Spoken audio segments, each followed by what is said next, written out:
I'm Alexa Burton, but you can call me Lexi, and I want to invite you to the second episode of Two Chairs and a Camera. I've got with me today Ray Futrell, who is the author of Cloak and Leaves.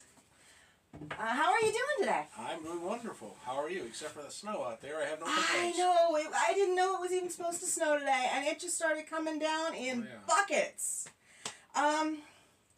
So tell me a little bit about you and your book. Well, the book was started in 1995, which was a long, long time ago.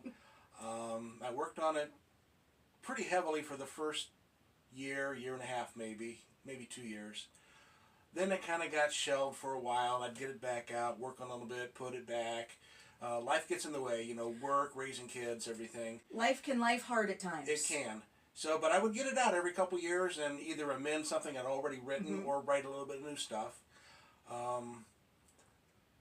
3 years ago now, my mom came down with Alzheimer's, and my brother and I took turns living with her. 2 days on, 2 days off for 16 months. So while I'm there, Mom was pretty low maintenance. We just, somebody had to be there to make sure she didn't, you know, do anything crazy. So I had all this free time. Retired, I now have 2 days, 48 hour blocks in which to work. And so I started writing again and finished more. I wasn't quite halfway through the book when I started at Mom's. I finished the book in probably 3 or 4 months. So that showed me that if given a block of time with no interruptions, a book can be written. Yeah, it really goes to say what consistent work can produce.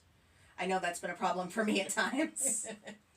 Yeah, but now Mom is gone, and so now other things are taking you know, crowding the time. So if I had to write another book right now, it would be very difficult again. Is there a plan for a book too? When I was just about done with this book, I swore never another one. But now that more than a year has passed since I finished it, I'm beginning to think maybe I could do another book. I'm not going to rule it out. I was adamant then. I'm not so adamant now. There's a quote that a friend of mine really likes, and it's a writer writes always, out of a movie. And I'm sure I will be told down in the comments what that movie is. But, yeah, whether you intend to or not, something's going to fall out at some point. Yeah. The right idea comes along, I'll probably be writing again. Well, what inspired you to write Cloak of Leaves? Honestly, I cannot tell you. Okay. Thinking back, I don't know how I got started on this book. It's a mystery to me, so talk about a mystery. It is. But it's a Christian book, so I wanted to at least present a Christian message to the readers. So that's what I started with as an idea. I need to get a message there. But I didn't want the book to be your typical Christian book that, you know, has a predictable ending and, you know, has the, I hate to say it, but the watered down problems of life that most Christian books seem to, how they're themed. I wanted this to be something more provocative and something that definitely most people has never read anything quite like it. When I read the blurb on the back, it was definitely intriguing. The way it's presented is kind of like you throw a little bit of everything. Christianity, the occult, Wiccan, Satanism, a little bit of everything in a pot stirred around, see what falls out. And I am 10 chapters in. I don't want to give anyone any spoilers, but I'm still not quite sure what's going to fall out. And I think that's probably how you meant it. There are definitely a few places in this that I have found infuriating, and I think someone on any side of any of this would. And I also think that that's probably what you meant too. Something that would make people think. Some of this, because Satanism is part of the topic, not the whole thing, but part of the book, in order to present it in a realistic light, you have to get down into some really ugly details. And it's not by accident that I wrote it the way that I did, hoping it would anger a few people, get them riled up, even make some people sick. But I'm trying to present it in a proper and correct light. And so that's why I did it that way. And I've caught some flack because of doing it like that. Again, Christian books don't have that kind of stuff in it.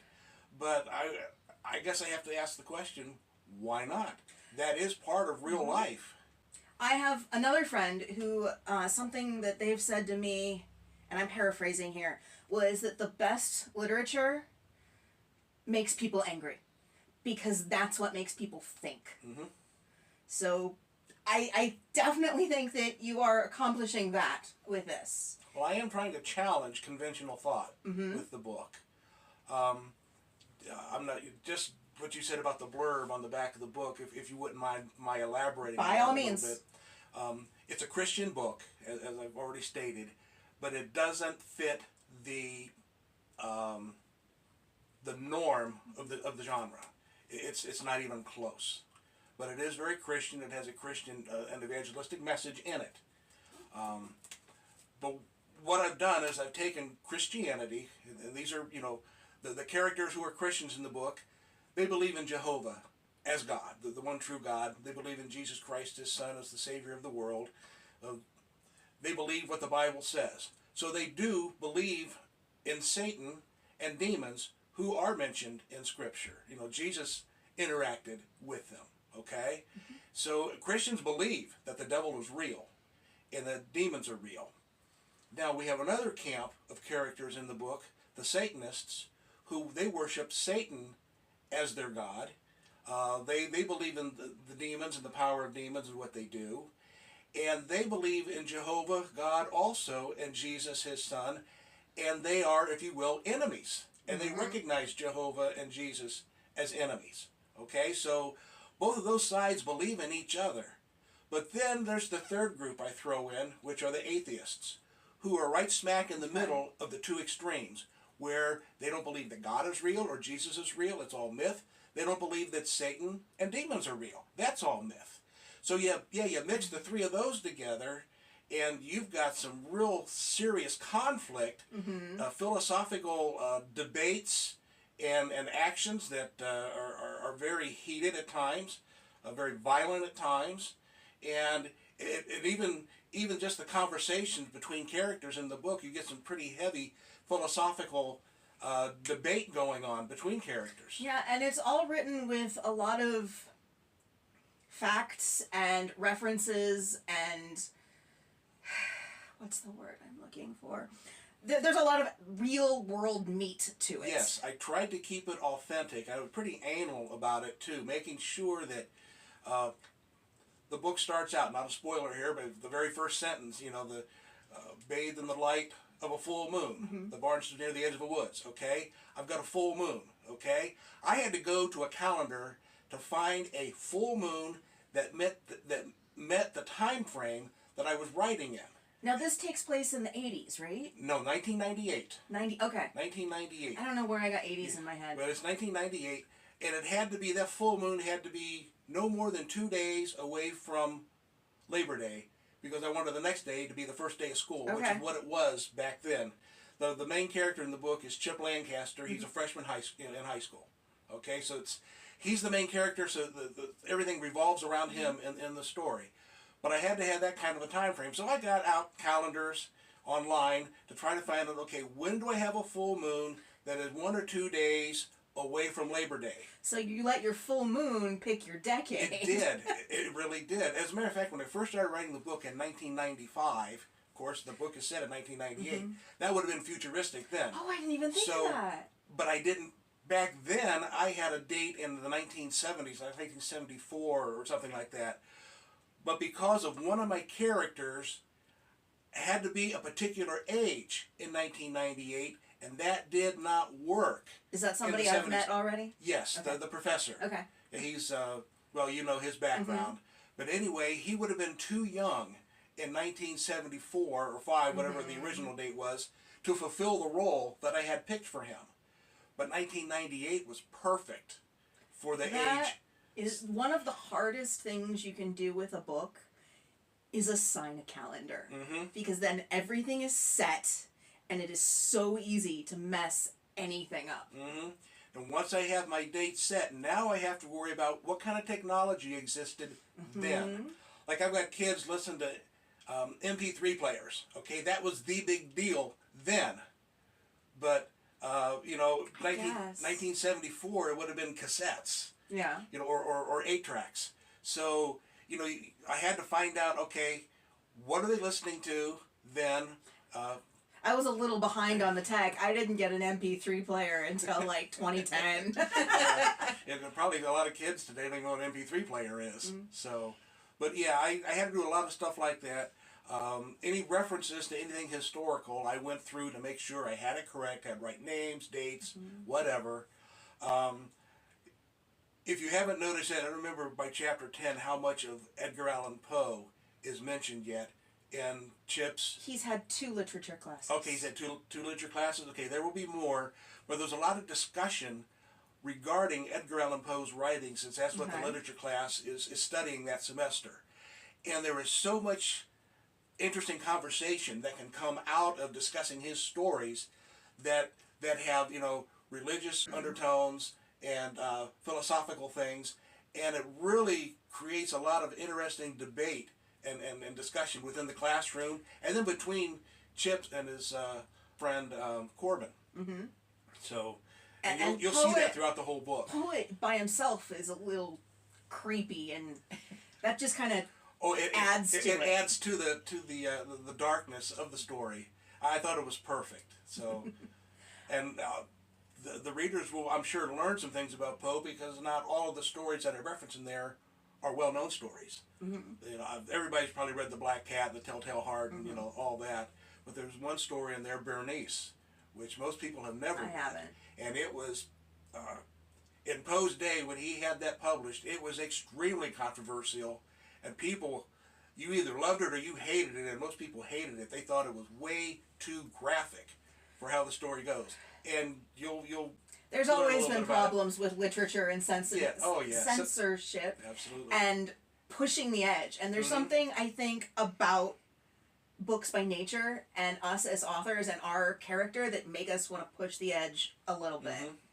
And that's a good thing, right? That's how we move forward. Sure, that's how we think about things. It makes us think. Yeah. It makes us question what we've always been taught.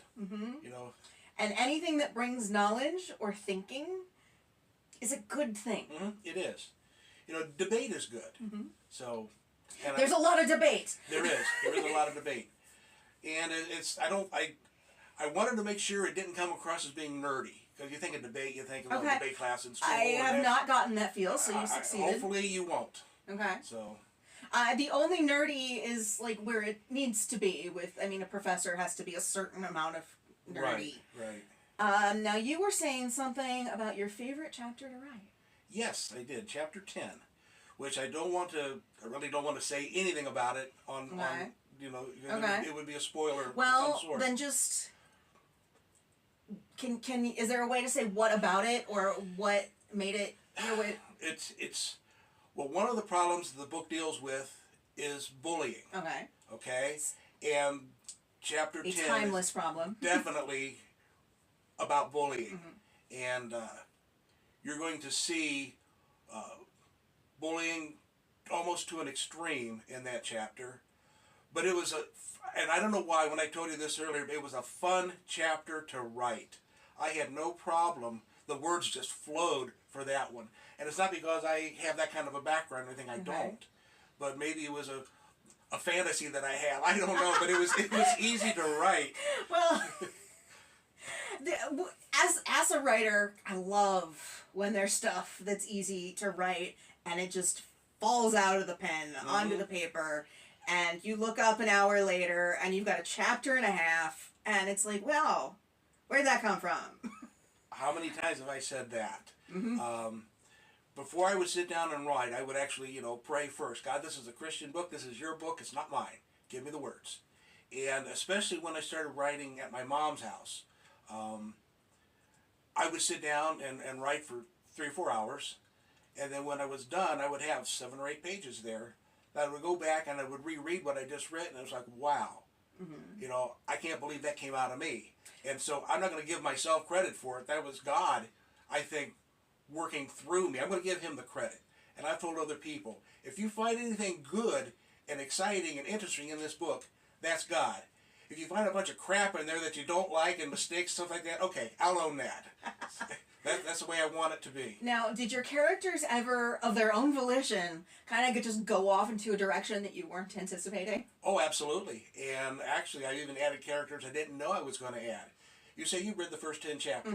Chapter 11, you will be introduced to a brand new character in the book. Okay. And this person is very integral later on, upcoming events. Okay. But and this character was one that, at the beginning of the book, never even anticipated having this person in the book. But as the book progressed, I realized I'm going to have some things take place, and I don't have anybody to do that. Okay. And the characters I currently have they're not suitable so for it what I need started as done. something to fill a need. Exactly. And it's funny because when I sat down first writing the book in 1995, incidentally, I finished in 2023. So it was 28 years from beginning to end. So at the beginning of 1995, there was a lot about the book I didn't know. I had no idea how I would end it. Kind of had a vague plan. So you were not so much of a planner in your writing. Exactly. Neither am I. But as the story progressed, it would present questions like, okay, well, if this happens, how are you going to address it? Okay. Or, you know, I've got 3 ways or 4 ways I can go with something. Which is the best path? And no matter which path I choose, what's going to be the consequences of choosing that path? And how does it affect each of the characters? That kind of stuff is what goes through your mind as you're writing. And you kind of have to let your characters tell you what they would do. Exactly, yeah. You know, character development is so crucial to writing a book. And I've had some people say, my daughter-in-law being one, because she read the book, she says, oh, the character development was murder getting through it. To her, it was almost drudgery to get to about the halfway point. But then she said, once she got that far, then she said that she couldn't put the book down. She finished it, in like 2 days? It was... You have to have a certain amount of character development. The way I phrased it is you don't create the story, you create the characters. And then you jump in the deep end and let the characters do their thing. The characters write the story. Right. You write the characters. That's exactly true. Was chapter 10 your overall favorite part of the book? Or was there... absolutely not. That was just my favorite part to write. Okay. But do I have a favorite part of the book? I have several favorite parts. Okay. So when it all came together, it's so fun to go back and read certain things. My son was one of the proofreaders, and he told me what his favorite parts were. And so once the book was done and I gave it to different people to read, I would always ask them, okay, what was your favorite part? What did you think about this? Did you see where this was going? Did you see such and such a twist that I put in it? Did you see that coming? And so it was fun to hear their answers, because that told me, what's the word I'm looking for? It kind of confirmed to me that I was on the right track. That you were writing what you thought you were writing. Yeah, and I was getting the reactions I was wanting to get. And what was really neat was the fact that some of the twists that are in the book, I was able to carry it out to the very end, and people say, I didn't see that coming. Okay. But my That's wife's, always awesome. Well, my wife's cousin, who was a retired school teacher, she did some of the editing for me and proofreading when it was done. She caught one of the twists, and she caught it early. I thought, wow, how insightful that was. But she is the only one who has caught that twist early. I am never good at the figuring out the whodunit or the little things, so I'm sure it'll catch me by surprise. And you know, once you've read the book, if you think back through it, you'll see the clues that I put along the way that would lead you to a correct conclusion if you recognize the clues for what they were. Okay. But there's also, like any good book, a good mystery book should have, there will be some red herrings in there too. Something to purposely throw you off. Now, do you consider this a mystery book? I do. Okay. Mystery and thriller, because, well, when you get to the end, you'll look back and say, and see what was the mystery in it. I guess it's just not what I typically think of it as a mystery. Well, the mystery really hasn't been introduced yet by chapter 10. Okay. Again, still developing the story and getting all the characters into it. But hopefully the characters are being interesting to you. You're not getting bored. Oh, no, the characters are great. I tend to favor character-driven stories over action-driven stories. That's me. That's the way my books are written, too, is they're very character-dependent. Well, this is, and, you know, throughout the first probably 11, 12, 13 chapters, you've got various storylines taking place. And you wonder, well, how is this storyline going to ever converge with that one over there? Well, they do. They will all converge eventually, like most books do that. Yeah, there's some people that are still on the outskirts here. Right. They've not met one another yet. Not quite sure how it's all going to come together. I don't know if you've watched the Game of Thrones TV show. I have not read the books. I should read the books. But, like, the whole first season is like, how is this even related? And you get a little, not quite as much, because there's not as many players on the board, but you get some of that with this. If you were to do a book 2, I think it's probably going to happen sooner than you think it will. Would you want to do, like, a sequel or something completely different? Right now, you know what? I'm going to take the easy road, and that would be a sequel. Because I already have my characters, I already have their descriptions, their backgrounds, everything.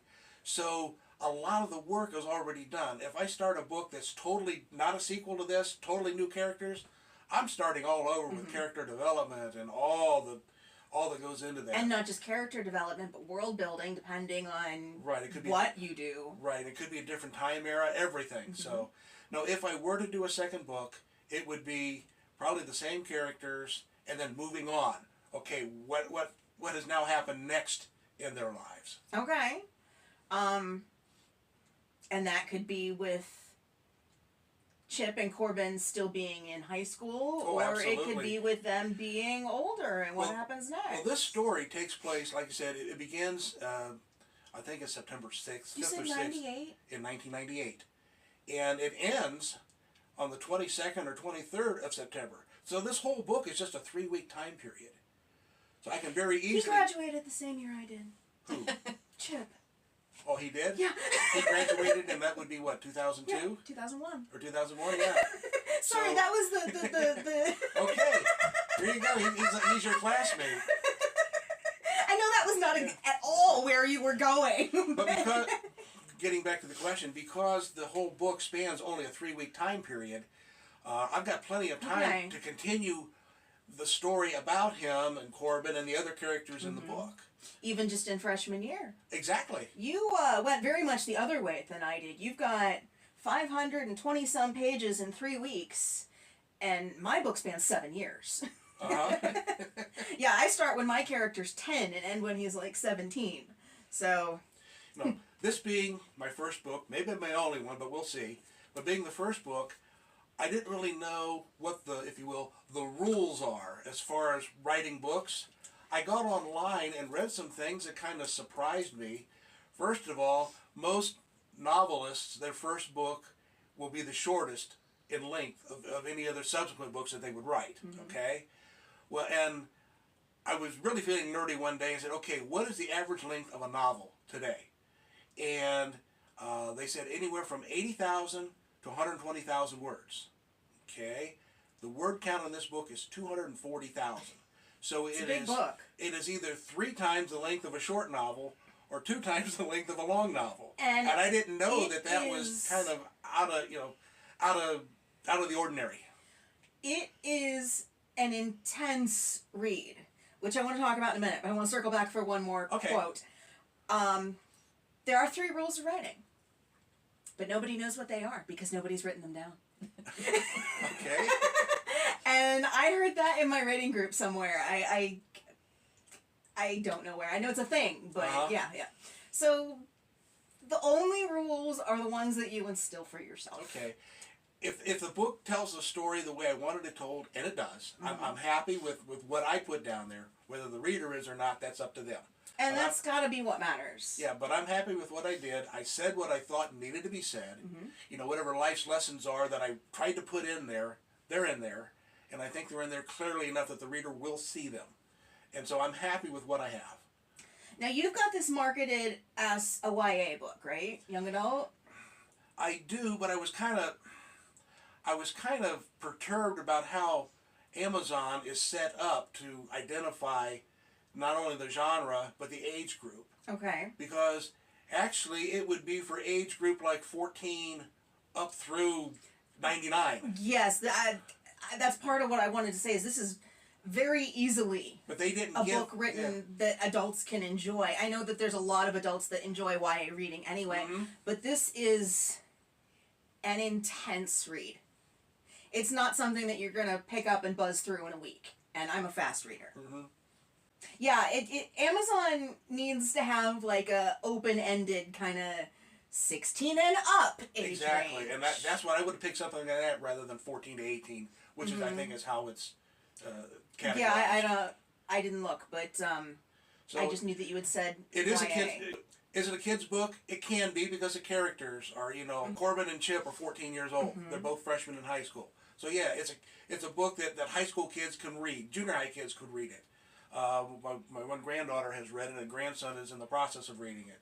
So it's in their age group. Now, I hate to say this, but because of the content of the book, there's going to be parents out there that don't want their kids reading this. I can see that. You warned me it gets dark, it definitely gets dark right at the beginning. You don't spare us. And that was by design. I figure I'm going to kick you in the teeth right now, and if you can bear it, you'll go on. Like I said, you're dumping us in the deep end here. Well, that's not the only deep end. There's more. That wasn't the apex. There's some rocks and rapids. Absolutely, there's more to come. So. Yeah, I haven't hit the rocks and rapids yet, but I'll get there. I think you will. I made contact with a Christian publishing house. I'm self-published, through Amazon, Kindle Amazon. But I contacted a Christian publishing house. I'm not going to mention their name, but they said, yeah, sure, send us the manuscript. We'd love to see it. It says we'll divide the chapters up among 5 or 6 different people, and we'll have it all read in like a week. Okay, great. So I sent it to them, and then I got a response back, an email back in about a week. And it was from the original person I contacted, and they said the staff has found your book to be too graphic for our readership. And you know how you think of things after the fact that you wish you would have said, but of course I was kind of taken aback by that because I was hopeful, yeah, you'll publish it. It's different. It's not going to be like the other Christian books that you read, but it's not going to be that far out there, I thought. But they said it's too graphic for our readership. And so I started thinking about that later. You know what? Have you ever read the Old Testament?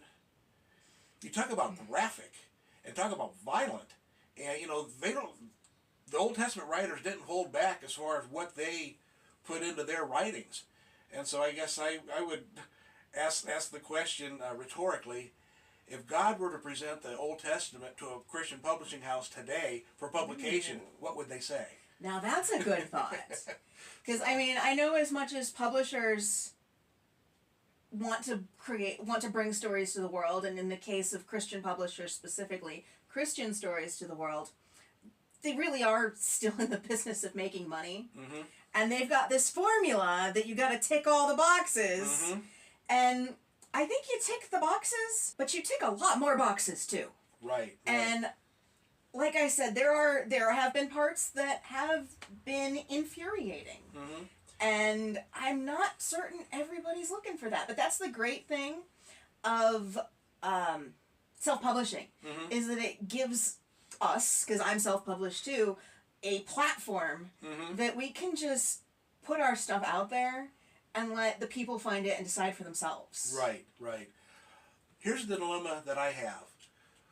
Because I also asked the person, in the email, I wrote him back and says, do you know of any Christian publishing houses that would accept material like mine? They said, probably not. You have to tone it down. Yeah. So here's the Christian realm where I have a Christian book. They're not going to publish it.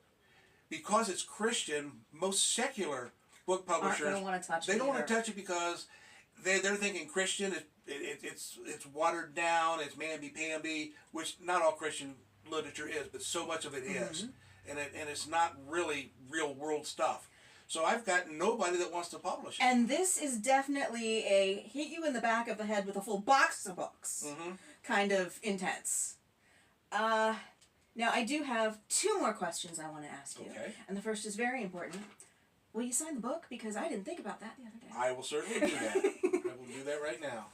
And then I thought it would be fun to end the podcast with one fun fact or thing about you or something that you'd like to tell people about you that doesn't have to do with writing. That doesn't have to do with Yeah. writing. Well, I am into genealogy, tracing my family roots clear back to my family has probably more seniority on this continent than most families. Okay. I can trace relatives back to the early 1600s in some cases. So are we talking like colonists or pilgrims or Native Americans? No Native Americans, Okay. but colonists. Okay.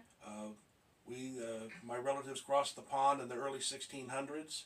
The first Futrell, which is my last name, they came to Jamestown in 1675 or 6.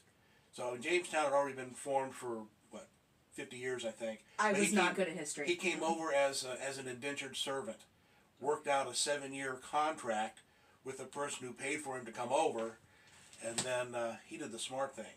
He found a rich widow and married her. Oh, that was very interesting. Not something you expected. Well, this has been fun and enlightening, and I very much enjoyed myself. And I will link Cloak of Leaves down below in the description, and any other socials that you have that you want me to link, I can put down there. I do not. Okay. I've probably broken every rule that writers are told to do. That's not a writing rule. Well, I don't have a website about myself or the books. I don't have any kind of a following at all. The only thing that I have in the book is actually an address if somebody would want to correspond by writing. Well, then I will just link the book. It's Amazon link in the description, and if you're interested in it, take a look. It is definitely interesting, and I haven't quite seen its likes before. So if you enjoyed this video, if you could give it a thumbs up and subscribe if you haven't already, I'd really appreciate it. And as always, I'll see you next time. Bye!